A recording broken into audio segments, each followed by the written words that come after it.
बिस्मिल्लाहिर्रहमानिर्रहीम, अस्सलाम वालेकुम। 23 मार्च का आगाज़ हो गया है जुमेरात के दिन का, और इस वक्त मैं मौजूद हूँ सुप्रीम कोर्ट ऑफ पाकिस्तान के बाहर, क्योंकि जैसे ही मैं रिहा होकर आया और जज इंसदाद दहशतगर्दी की अदालत के जज जवाद अब्बास साहब ने जब मुझे केस से डिस्चार्ज किया और मुझे रिहा करने का हुक्म दिया, तो उसके बाद ऑफिस आया। ऑफिस में बहुत से दोस्त आए हुए थे, जर्नलिस्ट आए हुए थे, उनसे मुलाकात। और उसके बाद क्योंकि वहाँ से फिर मैं पहले सीधा गया मियाँ अली इशफाक साहब के ऑफिस में। वहाँ पर मियाँ अली इशफाक साहब थे, इमरान रियाज खान साहब थे, और मियाँ अली इशफाक साहब का शुक्रिया अदा करना बनता था। और उनके पास मैं गया। इस वीलॉग में ज़रा बात करेंगे क्या होता रहा 2 दिन तक हमारे साथ। कुछ चीज़ें शायद अभी मोटी मोटी बताऊंगा, तफसील से तो बहुत चीज़ें हैं जो होती रहेंगी, बातचीत तो होती रहेगी। लेकिन क्योंकि अभी हम ऑफिस बैठे थे तो पता चला कि क्योंकि एक सोशल मीडिया पे बात चल पड़ी कि सुप्रीम कोर्ट जो है क्या सूरत हाल है, जो इलेक्शन कमीशन ने अब आलामी जारी कर दिया और इनकार कर दिया है 30 अप्रैल को इलेक्शन कराने से। जो तारीख है ना उसकी थी इलेक्शन कमीशन ने, अब उन्होंने कहा जी अक्टूबर में जो है वो इलेक्शन होंगे। इस वक्त हम सुप्रीम कोर्ट ऑफ पाकिस्तान के बाहर मौजूद हैं। सुप्रीम कोर्ट ये तासुर देने गलत था, ये सोशल मीडिया पे बातें करनी गलत है कि सुप्रीम कोर्ट खुल गई है या सुप्रीम कोर्ट खुलनी चाहिए। देखें, ये वो मामला है जिसमें कोई इतनी अर्जेंसी रात वाली नहीं है।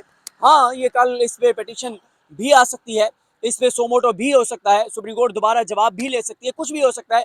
लेकिन कोई ऐसी अर्जेंसी नहीं है कि अभी रात को सुप्रीम कोर्ट खुल जाए। सोशल मीडिया पे जो बातें चल रही हैं ऐसी कोई बात नहीं है कि सुप्रीम कोर्ट खुल गई है। ना ही सुप्रीम कोर्ट को उस वक्त भी बहुत से लोगों का ख्याल था जब 9 अप्रैल की रात सुप्रीम कोर्ट खुली थी कि रात को ना खुलती, अगले दिन टेकअप कर लेते मामला। तो मेरा नहीं ख्याल कोई ऐसा मामला है कि सुप्रीम कोर्ट रात को खुले।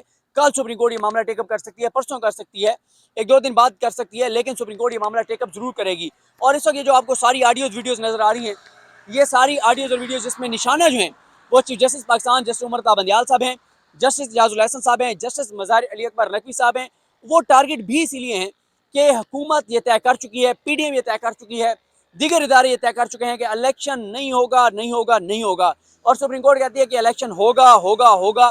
तो इस सारी लड़ाई में सुप्रीम कोर्ट टारगेट पर है, ये मौजूद जजेस टारगेट पर हैं, और कोशिश की जा रही है कि इन जजेस को टारगेट किया जाए, निशाना बनाया जाए, इनको ब्लैकमेल किया जाए और अदलिया को कमजोर किया जाए, अदलिया को अंदर से डिवाइड किया जाए। कुछ जजेस की तारीफें की जाए, कुछ पे हमले किए जाएँ और डिवाइड करके अदलिया को और अपना पर्पस जो है वो हासिल किया जाए कि आइन के मुताबिक जो इलेक्शन होने वो इलेक्शन ना हो। तो ये तो हो गई ये बात, इस पर तफसील से बात करेंगे। वो आरामी भी मैं आपके सामने रखूंगा। अभी तो मैं जब से आया हूँ दोस्त इतने ज़्यादा हैं और अभी भी यहाँ बहुत से दोस्त मौजूद हैं कि मैं बिल्कुल बहुत सी चीज़ें नहीं देख सका, क्योंकि उस दिन भी जिस दिन मैं गिरफ्तार हुआ उस दिन भी मेरे पास एक इंपॉर्टेंट खबर थी, वो मैंने वीलॉग करना था। वो मैं आपको थोड़ा सा बता देता हूँ कि इस वक्त जो है वो इस्टेब्लिशमेंट और हुकूमत के दरमियान गलत फहमियों का आगाज़ हो चुका है। हुकूमत को ये लगता है कि इस्टेब्लिशमेंट जो है वो डबल गेम कर रही है हमारे साथ। हुकूमत को ये लगता है कि इस्टेब्लिशमेंट आप इमरान खान को फैसिलिटेट कर रही है, हालांकि मैं बिल्कुल ऐसा नहीं समझता। हुकूमत को ये लगता है कि जो 18 तारीख की जो समात थी उस पर इमरान खान अंदर पेश नहीं हो सके, तो उनको ये लगता है कि उसमें भी इस्टेब्लिशमेंट का हाथ है। जो 18 तारीख को 30 तारीख दी गई वो भी इस्टेब्लिशमेंट का हाथ है। जो जमान पार्क ऑपरेशन नाकाम हुआ उसमें भी इस्टेब्लिशमेंट का हाथ है। मैं हुकूमत की इस बात से इतफाक नहीं करता, इस पर अलग से वीलॉग करेंगे कि गलत फहमियाँ क्या पैदा हो गई हैं। लेकिन ये जो सूरत हाल है, ये जो अभी आज इलेक्शन कमीशन ने इतनी रात देर से, दो चीज़ें देर से ऐलान हुआ, एक जो चांद नजर आने का ऐलान देर से हुआ, आप सबको यकम रमजान मुबारक मुबारक हो। और आज लाखों करोड़ों लोगों की तरावियाँ रह गई, बाद में मस्जिद में ऐलान होता रहा कि जी आएँ और तरावियाँ पढ़ लें।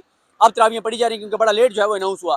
और दूसरा, ये इलेक्शन वाली भी बड़ी लेट जो है वो आई। उसकी भी शायद वजह यह है कि जो हुकूमत को खदशात हैं इस्टेब्लिशमेंट पे, और उसके जो आप समझें कि कुछ ऐसे इकदाम लिए गए हैं कि हुकूमत को यकीन दहानी हो कि नहीं इस्टेब्लिशमेंट आपके साथ है, इस्टेब्लिशमेंट इमरान खान को फैसिलिटेट नहीं करी। शायद यही वजह है कि रात को बहुत देर से ये खबर जो है वो सामने आई कि इलेक्शन जो है वो 30 अप्रैल को नहीं होंगे। अब जरा आ जाते हैं मेरी जो गिरफ्तारी वाला मामला है। देखें, मेरी गिरफ्तारी तय थी, गिरफ्तार मुझे होना था। बल्कि आज वो मैंने जो जब रिहाई के बाद मैंने वो एक शेर पढ़ा कि वो है ना कि आशना गम से होना था बहर तौर हमें, तुम ना होते तो किसी और से बिछड़े होते, बिछड़ना ही था, तुम ना होते किसी और से बिछड़े होते, ये केस ना होता कोई और केस होता। देखें, मामला ये है कि पहले मैं बोल के सामने एक पार्क है, 5-6 दिन पहले मैं वहाँ पे वॉक कर रहा था। 11:15 बजे का टाइम था, दिन में टाइम नहीं मिलता आजकल, तो मैं वॉक कर रहा था तो मुझे समी इब्राहिम साहब की कॉल आई। और समी इब्राहिम साहब ने मुझसे पूछा कि कहाँ पे है। मैंने कहा जी मैं सर पार्क में वॉक कर रहा हूँ। तो समी साहब ने मुझे कहा कि आप फौरी तौर पर जो है वो यहाँ से कहीं और जो है वो चले जाएँ, फौरी तौर पर यहाँ से निकल जाएँ, क्योंकि आपको जो है वो गिरफ्तार करने के लिए टीम जो है वो रवाना हो चुकी है। तो मैं वहाँ से फ़ौरन निकला, नंबर मैंने बंद किए, मैं वहाँ से निकला। और उसके बाद फिर आपको पता है कि फिर अगले दिन इमरान खान साहब का तोशाखाना केस था इस्लामाबाद हाई कोर्ट में। जिसमें इमरान खान साहब के वारंट गिरफ्तारी दोबारा जारी हुए थे। वो मामला इस्लामाबाद कोर्ट में गया था। आई थिंक ये 17 मार्च की जो है वो तारीख है। उसके बाद क्या होता है कि मैं उस वक्त कैंटीन में मौजूद था इस्लामाबाद कोर्ट की। वहाँ पे भी कुछ लोग आ गए। फिर तहरीक इंसाफ के वकला की बड़ी तादाद वहाँ पे आ गई कैंटीन में। उनके साथ मैं कोर्ट रूम में चला गया। फैसल चौधरी साहब वहाँ पे थे। उन्होंने कहा जनाब इस सारे मामले पे आज ही दरख्वास्त दायर करें। दरख्वास्त दायर की। अगले दिन समाअत हुई। तो जो ऑर्डर आमिर फारूक साहब का आया उसमें यही था कि हरास नहीं करना, लेकिन वो इतना कैटेगोरिकल ऑर्डर नहीं था। लेकिन हमारे दोस्तों का ख्याल था कि कैटेगोरिकल ऑर्डर है और मेरा अरेस्ट, मुझे गिरफ्तार नहीं किया जा सकता। और लेकिन सच्ची बात यह है कि हमें ये बात पता था कि इस ऑर्डर से मेरी गिरफ्तारी रुकने वाली नहीं है। ये बात बड़ी क्लियर थी। हुआ ये कि मैं जिस दिन ये मुझे उन्होंने गिरफ्तार किया परसों, तो मैं कहीं गया हुआ था एक जनाजे में। जनाजे से मैं वापस पहुंचा और उस दिन ये हुआ था 19 तारीख को, जब मैं सुबह जागा। जैसे मेरी सुबह आंख खुली तो मैंने मोबाइल देखा, तो मैंने देखा मरीम नवाज साहिबा ट्वीट्स कर रही हैं, नून लीग के दीगर लोग ट्वीट्स कर रहे हैं, नून लीग के हामी ट्वीट्स कर रहे हैं, जर्नलिस्ट ट्वीट कर रहे हैं सारे। और वो वीडियो जो चौधरी प्लाजा की छत की थी, वहां की वीडियो को लगाकर कह रहे हैं कि मैं यानी सदीक जान जीबी के गिलगित बल्तिस्तान के पुलिस एहलकार से मैं शेलिंग करवा रहा हूं इस्लामाबाद पुलिस पर। यह प्रोपेगेंडा था मरीम नवाज साहिबा का, उनके हामियों का। मैंने जैसे ये देखा तो मैंने उसी वक्त मियां अली शफाक साहब से बात की, मैंने उनकी टीम से बात की और मैंने कहा हम आज ही मरीम नवाज के खिलाफ और इन सहाफ़ियों के खिलाफ, इन सोशल मीडिया के लोगों के खिलाफ आज ही हम जो है वो FIA में जाएंगे, एप्लीकेशन देंगे कि मरीम नवाज झूठ बोल रही हैं, गलत बयानी कर रही हैं, प्रोपेगेंडा कर रही हैं। तो उसके बाद मुझे एक डेथ का पता चला। चकवाल में हमारे बड़े अच्छे एक मेहरबान हैं, उनके उधर डेथ हुई थी। तो मैं चला गया जनाजे में। जनाजे से मैं लेट हो गया। वापसी मैं ऑफिस पहुंचा 7:45 पर। मेरा प्रोग्राम 7 से 8 बजे होता है। मैं उसामा गाजी साहब, मुजम्मिल साहब, हम प्रोग्राम करते हैं बोल TV पर सोमवार से जुमा। मैं आखिरी सेगमेंट में पहुंच गया और मैंने उस सेगमेंट में सारा बताया कि वो जो चौधरी प्लाजा के ऊपर छत की जो वीडियो जो वायरल हुई है, जिसमें मैं शाउट कर रहा हूँ और पुलिस वाले को कह रहा हूँ कि यार मत यहाँ से चैलेंज करो, ये मामला और माजरा क्या था। मामला और माजरा ये था कि पुलिस जो है जब वो पसपा हो गई, पुलिस बिल्कुल पीछे हट गई, हम भी पुलिस के साथ पीछे चलते गए। वो जो मैंने एक वीडियो की थी जिसमें मैंने बताया था कि क्या कुछ हुआ है मीडिया के कंटेनर से लेके और चौधरी प्लाजा तक, मैंने एक वीडियो की थी अपने यूट्यूब चैनल पे कि उस दिन हुआ क्या था 18 को। वो 20 मिनट की वीडियो, अगर आप देखेंगे तो आपको अंदाजा हो जाएगा।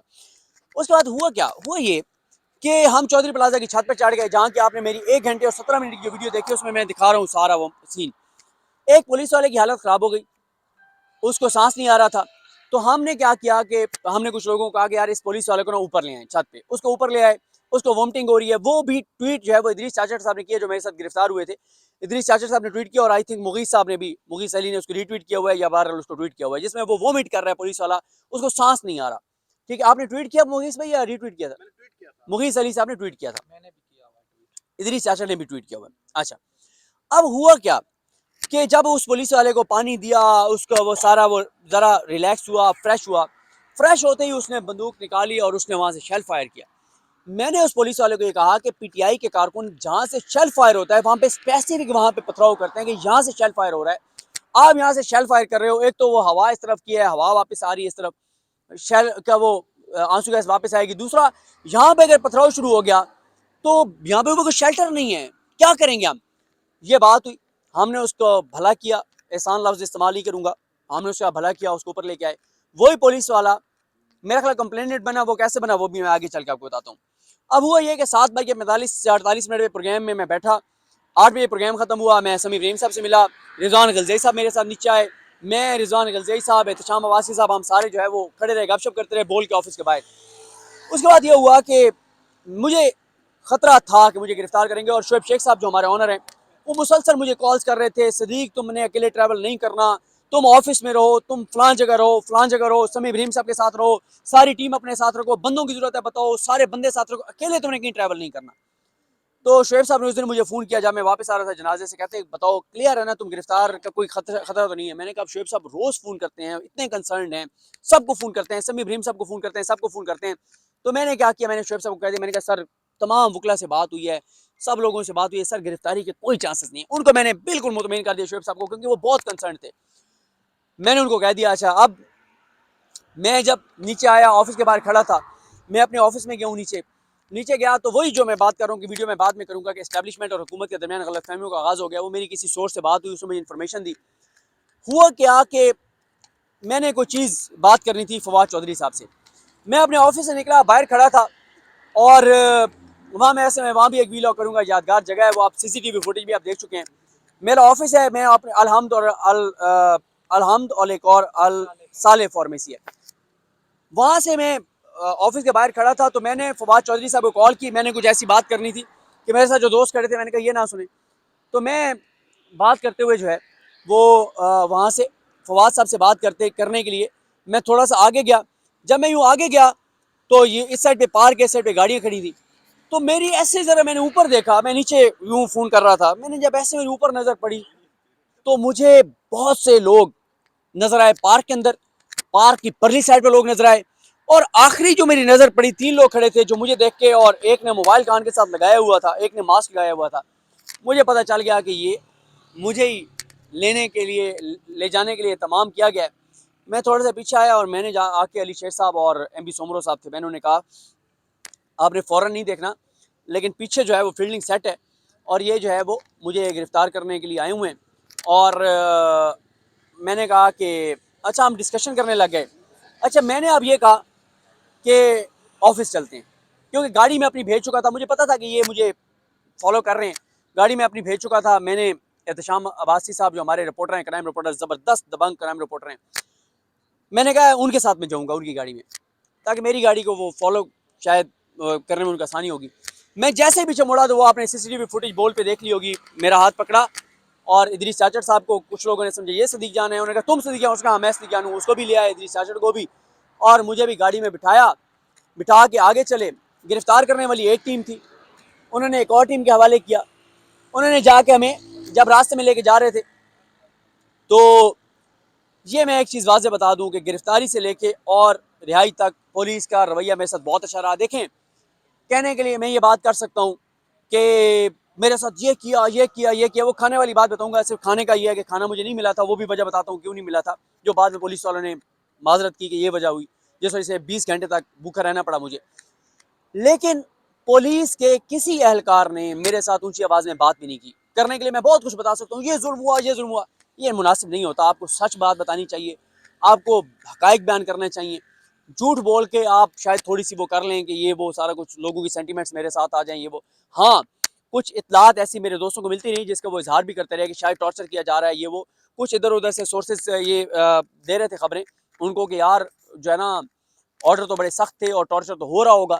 तो इस खदशे पे कुछ लोगों ने अंदर से खबरें भी चला दी कि फलाने थाने में जी, कुछ सोर्सेज ने, जिस पे मेरे दोस्तों ने ट्वीट्स भी किया कि फलां थाने में टॉर्चर हो रहा है, तशद्दुद हो रहा है। ज़ाहिर है वो कंसर्न थे जितने दोस्त। और मैं यहीं पे चले बात कर लेता हूँ, जितने लोगों ने मेरे लिए आवाज़ उठाई, जिन्होंने दुआएं की, मैं कभी उनका शुक्रिया अदा नहीं कर सकता। जितनी बड़ी तादाद में लोग हैं, मैं सबके लिए जो है वो इज्तिमाई तौर पे आपको शुक्रिया अदा कर सकता हूँ।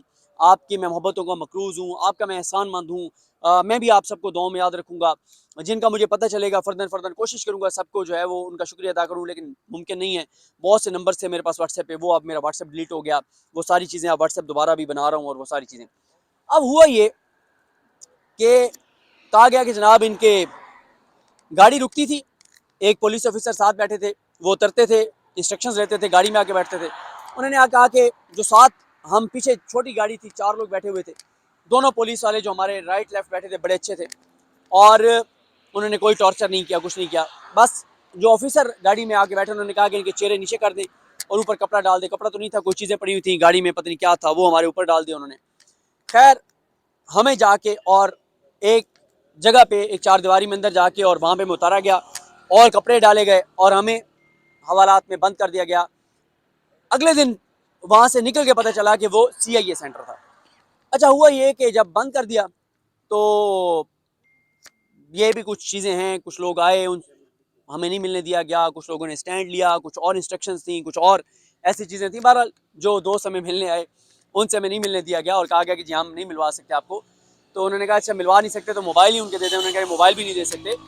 तो इस सारे एपिसोड में बहुत से ऐसे नाम हैं, बहुत से ऐसे किरदार हैं जिन्होंने बड़ी मेहरबानी की, बड़ी शफकत की, बड़ा उनका किरदार है।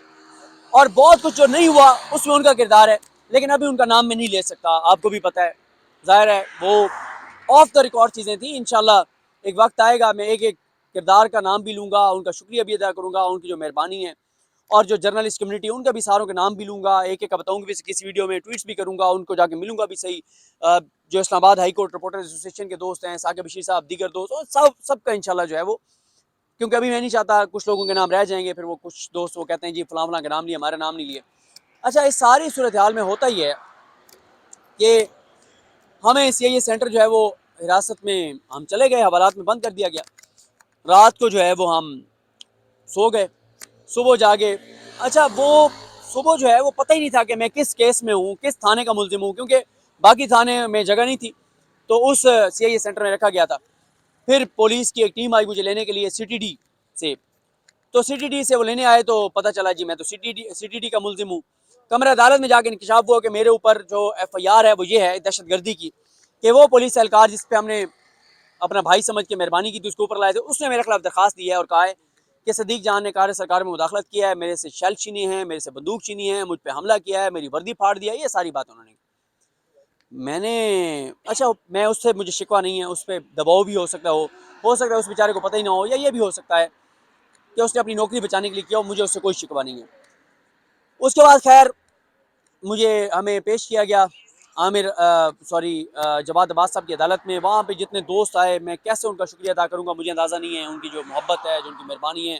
फिर जब उन्होंने देखा हमारे ऊपर कपड़ा डालने लगे हैं, तो उन्होंने काफ़ी प्रोटेस्ट किया। फिर जज साहब ने भी कहा कपड़ा डाल के नहीं लाना। फिर वहाँ पे जज साहब ने मेरा 24 घंटे का रिमांड दिया। और मैं आपकी एक चीज़ बताऊँ, मेरे दोस्त जज्बाती हुए, उन्होंने ये बात की कि जज साहब को रिमांड नहीं देना चाहिए था, उसी दिन ही जज साहब को जो है वो मुझे वो डिस्चार्ज मुकदमे से कर देना चाहिए था। बीइंग अ कोर्ट रिपोर्टर, मैं समझता हूँ उनका डिसीजन, हुक्म बड़ा फेयर था, बिल्कुल मेरिट पर था, उन्होंने बिल्कुल ठीक किया। उन्होंने फेयर चांस दिया प्रोसिक्यूशन को कि अगर मेरे खिलाफ कुछ है तो वो लेके आएँ। अगर वो ये ना करते तो शायद मेरे लिए मुश्किलात होती हैं। अगर ऊपर हाई कोर्ट में मामला जाता तो इस वक्त जो ऊपर हवा और फिजा है, हो सकता है ऊपर से ऐसा ऑर्डर लिखा जाता कि मेरा 10 दिन का जिस्मानी रिमांड मिलना था, जो मांग रही थी पुलिस। तो इसलिए जवाद अब्बास साहब ने जो फैसला दिया वो बिल्कुल ज़बरदस्त था, बिल्कुल मेरिट पर था, बिल्कुल ज़बरदस्त था, कि 24 घंटे के लिए उन्होंने मेरा जिस्मानी रिमांड दिया और कहा कि जी आपके पास कुछ है तो लेके आएं। उसके बाद हम गए। उसके बाद अच्छा, खाने वाला ये हुआ कि शिफ्ट चेंज हो रही थी। जो शिफ्ट चेंज हुई, उन्हें लगा कि जो शिफ्ट जाने वाली है वो खाना दे गए, जो आने वाले हैं उन्होंने समझा जो चले गए वो दे गए। तो बहरहाल उधर कोई आ भी नहीं रहा था मेरी तरफ, क्योंकि वो बताया गया था बहुत हाई प्रोफाइल जो है वो मुलजिम दहशतगर्द में हूँ, उधर कोई आ भी नहीं रहा था, तो ना कोई आया। तो ये मैंने जज साहब को इसलिए कहा था, जब मुझसे पूछा गया कि क्या किसी ने आपसे तफ्तीश किया है 22-20 घंटे में, मैंने कहा जज साहब 20 घंटे में तफ्तीश तो दूर की बात है, मुझे तो खाना देने भी कोई नहीं आया। उसमें ज़ाहिर है हमारे दोस्त बड़े दुखी हुए और ख़बरें भी चलाई, और वो ज़ाहिर है एक था मामला। तो उसके बाद फिर खाना भी जज साहब ने ऑर्डर कर दिया था, जवाद अब्बास साहब ने, घर का खाना भी आया और दादू की चाय भी आई। दादू की चाय का किस्सा फिर वो मसा भाई उधर हैं, वो दादू की चाय का किस्सा फिर किसी वक्त। तो इदरीस चाचर साहब तो चाय पी के कहते हैं बस अब मुझे 10 दिन हवालात में रखो, बस ये चाय जो है वो मिलनी चाहिए। तो ये इदरीस चाचर साहब हैं, ये खड़े हैं, ये मेरी मोहब्बत में ये गिरफ्तार हुए हैं, क्योंकि उन्होंने कहा उन्होंने कहा तुम हो सदीक जान, क्योंकि उस वक्त भी कुछ नामालूम अफराद आए हुए थे गिरफ्तार करने के लिए। ठीक है, नहीं नहीं नहीं नहीं, मोहब्बत में उन्होंने कहा हाँ मैं सदीक जान हूँ, इनको लिया और फिर ओ एक बंदा नहीं नहीं ये सदीक जान है, तो फिर बंदा नाचीज को फिर लेके वो चले गए। खैर फिर उन्होंने 24 घंटे का टाइम दिया, हमसे तफ्तीश हुई, पूछा सारा कुछ, और बड़े अच्छे तरीके से पुलिस ने पूछा। उसके बाद अदालत में आज पेश किया गया, अदालत ने मुकदमे से डिस्चार्ज कर दिया, दबंग फैसला दिया, ज़बरदस्त फैसला दिया जवाद अब्बास साहब ने। मैं जितना उनका शुक्रिया अदा करूँ कम है। और बहुत सारी जगहों से जो चीज़ें हुई, एक्शन हुए, अहकामात आए, वार्न किया गया कि अगर टॉर्चर हुआ तो खैर नहीं है, वो ये सारी बातें और ये सारी चीज़ें जो हैं वो की गई। तो जनाब एक बार फिर आप सबका बहुत बहुत शुक्रिया। जो दोस्त कंसर्न थे, जो लोग दुआएं कर रहे थे, आपकी दुआओं का ये सिला है, आपकी दुआओं का ये वजह है कि अल्लाह ताला ने करम किया, अल्लाह ताला ने मुझे इस इम्तिहान में सुरखरू किया। और मैं आपको बता दूं कि कोई टॉर्चर मेरे ऊपर नहीं हुआ, और बहुत से लोग जो मुझसे मिलना चाहते थे उनसे नहीं मिलने दिया गया मुझे। और बार बार ये कह रहा हूँ कि बहुत से उन अपने मौसरों के मैं नाम नहीं ले सकता, बहुत से मोहब्बत करने वालों के नाम नहीं ले सकता, बहुत से किरदार अदा करने वालों के नाम नहीं ले सकता, जिनकी मुझे कॉल्स आई, जिन्होंने मुझसे बात की। इवन कि मैं आज कोर्ट में भी था, वहाँ पे भी एक मेहरबान की कॉल आई और उन्होंने कहा कि जनाब आप रिलैक्स हो जाएं, आपका मैं पता है आप दहशतगर्द नहीं हैं, जो चीज़ें हैं। लेकिन ये मरीम नवाज साहबा के अहकाम थे, राना सनौला इसमें इन्वॉल्व थे, इसलिए मुझे दहशतगर्दी के केस में इन्वॉल्व किया गया। मैं जितना बड़ा दहशतगर्द हूँ मेरे सारे दोस्त जानते हैं। तो हाँ, बोलना अगर दहशतगर्दी है तो फिर मैं चंद बड़े दहशतगर्दों में दहशतगर्द हूँ। अगर जुल्म, जबर, तशद्दुद, यजीदियत के खिलाफ बात करना दहशतगर्दी है तो फिर मैं चंद बड़े दहशत गर्दों में शुमार होता हूँ और ये दहशत गर्दी पहले से ज़्यादा शिद्दत के साथ इंशाल्लाह जारी रहेगी। कुछ जर्नलिस्ट जिनके साथ मैं बहुत उनके ऊपर बहुत सख्त ज़बान इस्तेमाल करता रहा, बहुत तनकीद करता रहा, उनके बारे में ट्वीट्स भी करूँगा, उन्होंने मेरे लिए ट्वीट्स किए। हामिद मीर साहब हो गए, आसमा शराइत साहब हो गई, और मुझे आसमा शराइत साहबा का और हामिद मीर साहब का तो बताया, एजाज सईद साहब, बाकी बहुत ठीक है, असदूर साहब, उन सब का इनसे ज़ाहिर है उन्हें मुबशिर ज़ैदी साहब के तो हमेशा उनके साथ एक एहतराम का तल्लुक़ रहा है, लेकिन जिनके बारे में मैंने सख्त ट्वीट्स किए हुए हैं, सख्त वीडियोज़ किए हुए हैं, उन्होंने उसके बावजूद जो है वो आए और उन्होंने जो है वो उन्होंने ट्वीट्स किए। मैं बड़ा उनका मशहूर हूँ और ज़ाहिर है एक फेज़ होता है। शामी साहब ने ज़िक्र किया और सारे अब मंसूर अली खान साहब ने किया, क्योंकि अभी मैं आया हूँ तो मैंने अभी तक अपना मोबाइल नहीं देखा। मैंने अभी तक आरिफ मीर भट्टी साहब ने, आरिफ मीर भट्टी साहब तो मुर्शिद हैं यार, आपकी वजह से उनके साथ हमारे प्यार मोहब्बत है, तो उन्होंने तो करना था। भट्टी साहब ना करते तो फिर तो हम शिकवा करने जाते उनके GNN वहाँ लाहौर। अभी ना उनके प्रोड्यूसर की कॉल आई तो मैंने कहा यार अच्छा, भट्टी साहब ने कोई जिक्र नहीं किया। कहते हैं यार उन्होंने तो बहुत परेशान थे, उन्होंने कल भी आज भी प्रोग्राम नहीं में नहीं उन्होंने जिक्र किया किया, होगा, काजी सईद तस्वीरें साहब ने चला किया के। होगा। हाँ मैं सबका जिक्र करूंगा अभी, क्योंकि मैं अभी तक तो ट्विटर मैंने लॉग इन नहीं किया, मोबाइल मेरा ज़रा मामलात हैं, आपको पता है जब कहीं से घूम के मोबाइल आए तो उसको फॉर्मेट करना पड़ता है। वो फॉर्मेट क्या करते हैं, उसे क्या कहते हैं, क्या करते हैं, रीसेट, फैक्ट्री रीसेट। तो मोबाइल चेंज भी करना पड़ेगा, क्योंकि वैसे तो मोबाइल में ऐसी चीज़ें नहीं होती, लेकिन कुछ सोर्सेज और चीज़ें होती हैं जिनसे वो चीज़ें होती हैं। तो बहुत कुछ है बताने के लिए, बड़े वाक़यात, बड़ी चीज़ें हुई, उन पर बात करेंगे, लेकिन मुख्तसर ये है कि आप अस्सलाम वालेकुम भाईजान, क्या हाल है, खैरियत से हैं? से ठीक है, अल्हम्दुलिल्लाह ठीक है, अल्हम्दुलिल्लाह। अस्सलाम वालेकुम, क्या हाल है जी, खैर सर, खैर मुबारक। अस्सलाम वालेकुम, अस्सलाम वालेकुम, क्या हाल है, खैरियत। तो इसको यहाँ पे इख्तिताम करते हैं जनाब, कि एक बार फिर आपकी मोहब्बतों का शुक्रिया, आपकी दुआओं का शुक्रिया, सबका शुक्रिया अदा करूँगा, फ़र्दन कोशिश करूँगा। और बस अभी बैठे थे, निकलने लगे घर के लिए, तो पता चला सुप्रीम कोर्ट के ये सोशल मीडिया पे चलने लग गया, तो मैंने कहा चलें सुप्रीम कोर्ट ही जाते हैं। फिर मैंने कहा यहीं पे वीलॉग कर लेते हैं। तो और कुछ ऐसा है नहीं, चाचड़ साहब की कुछ बातें हैं वो फिर बाद में किसी वीलॉग में करेंगे। तो चाचड़ साहब का ये बता देता हूँ, पहली रात ही जब हम गए हैं तो चाचड़ साहब ने, जैसे हम वहाँ पे हवालात में गए हैं, मैं वैसे क्लियर था कि 1000% मुझे क्लियर था कि टॉर्चर तो होगा, जिस तरह की दहशतगर्दी मैं करता रहा हूँ बोलने की हद तक। तो चाचड़ साहब ने जाते ही मुझे कहा, उस वक्त कोई 9:30 बजे का टाइम था, चाचड़ साहब ने कहा लगता है 11 बजे तक आएंगे। 11 बजे, चाचड़ साहब ने कहा लगता है 12 बजे तक आएंगे। तो फिर मैं तो मुझे नींद आ गई, तो चाचड़ साहब ने फिर जब मेरी आंख खुली, मैंने देखा चाचड़ साहब चाचड़ साहब ने कहा मुझे लगता है 1 से 2 बजे के दरमियान आएंगे। तो फिर मैं सो गया, तो चाचड़ साहब ने मुझे कहा 1 से 2 बजे, कहते हैं अगर, फिर मेरी आंख खुली तो देखा चाचड़ साहब कहते हैं मुझे लगता है 4 बजे आएंगे। ठीक है, तो चाचड़ साहब सारी रात इंतजार ही करते रहे। तो तुम ना आए तो कोई ख्वाब ही भेजा होता, तो नहीं, ख्वाब वो में आए तो थे। ठीक है, तो क्या, कुछ लोग ख्वाब में आए। तो वो है ना कि रात दहलीज पे बैठी रही आंखें मेरी, तुम ना आए तो कोई ख्वाब ही भेजा होता, तो शायद ख्वाब में वो आए हों। तो खैर वो सारी चीज़ें थी। फिर चाचा साहब ने कहा नहीं, वो रिमांड पहले हमारा लेंगे, जिस्मानी रिमांड, फिर वो आएंगे। तो दरमियान में पिम्स वाला वाक़या बड़ा इंटरेस्टिंग है, बड़ी चीज़ें हैं यार, इतने वाक़यात। पिम्स जब हम गए तो वहाँ पे एक सिस्टर थी, स्टाफ नर्स थी, तो उन्होंने बड़ी, वो जाते ही उन्होंने कहा कि इमरजेंसी में हमें, वो उधर तो चेहरे पे कपड़ा डाल के अंदर ले गए, तो जब कपड़ा हटाया उन्होंने देखा, उन्होंने कहा रात तो आपको ढूंढ रहे थे, आप मिल ही नहीं रहे थे, क्योंकि टीवी पे सारे यही खबरें थी कि मुझे ढूंढा जा रहा है, मैं नहीं मिल रहा। तो फिर जब उन्होंने हमारा मेडिकल किया, सारी चीज़ें, शुगर चेक की, तो चाचा साहब की शुगर जो है वो लो थी। तो डॉक्टर साहब ने कहा, जो डॉक्टर साहब थे उन्होंने कहा इसको ना जूस पिलाएं फ़ौरन, इसका ना BP लो है, क्योंकि 22 घंटे से कुछ क्योंकि खाया नहीं इन्होंने था। तो मुझसे भी पहले खाना खाया हुआ। तो मैं तो जहाँ फौतगी पे गया था वहाँ पर उन्होंने कहा खाना खा लें, मैंने तो तसल्ली से खाना खाया, बल्कि शायद सकलैन साहब मेरे साथ थे। मैंने शाहजेब के सामने पिज्जा डन किया आपने हुआ पिज़्ज़ा था। खाना था, अच्छा। वो शायद सकलैन साहब ने खाना खाते खाते वो खाना खत्म करके पीछे बैठ गए। मैंने कहा शायद सकलैन साहब आ गए, कंपनी तो दे। मैंने तो वहाँ खाना खाए थे चकवाल से, और वही खाना फिर 22-24 घंटे जो है वो मुझे ज़ाहिर है मैं सर्वाइव कर गया। तो वो जो जब उन्होंने कहा कि जूस पिला दें, तो वो स्टाफ बाजी जो थी उन्होंने कहा कि आप अगर रुक जाएं तो मैं अभी जूस मंगवा लेती हूँ इनके लिए, अभी यहाँ पे पिला दें। फिर उन्होंने पुलिस वालों ने, क्योंकि उन्हें तो नहीं पता था कि पुलिस वाले बड़ी शफकत से पेश आ रहे हैं, उन्होंने जाते जाते कहा अच्छा मैं पैसे दे दूँ आप लोगों को, स्टाफ बाजी कहती, नर्स बाजी कहती, मैं पैसे दे दूँ, प्लीज़ इनको जो है ना जूस पिला दीजिएगा। तो बड़ा इस तरह बड़े किरदार, बड़े इस तरह से वो आए सामने। तो खैर जी, बातें होंगी इंशाल्लाह, रेगुलर सिलसिला सुबह से शुरू करेंगे। आपको रमज़ान मुबारक मुबारक, और दुआ में याद रखिए अल्लाह करीम हम सब का हामी नासिर हो, अल्लाह ताला आप सब का हामी नासिर हो, अल्लाह ताला आप सबको अपनी दुआ में रखे, जो दुआएं करते रहे, जो सपोर्ट करते रहे। मैं आपकी मोहब्बतों का मकरूज़ हूँ। अल्लाह हाफ़िज़।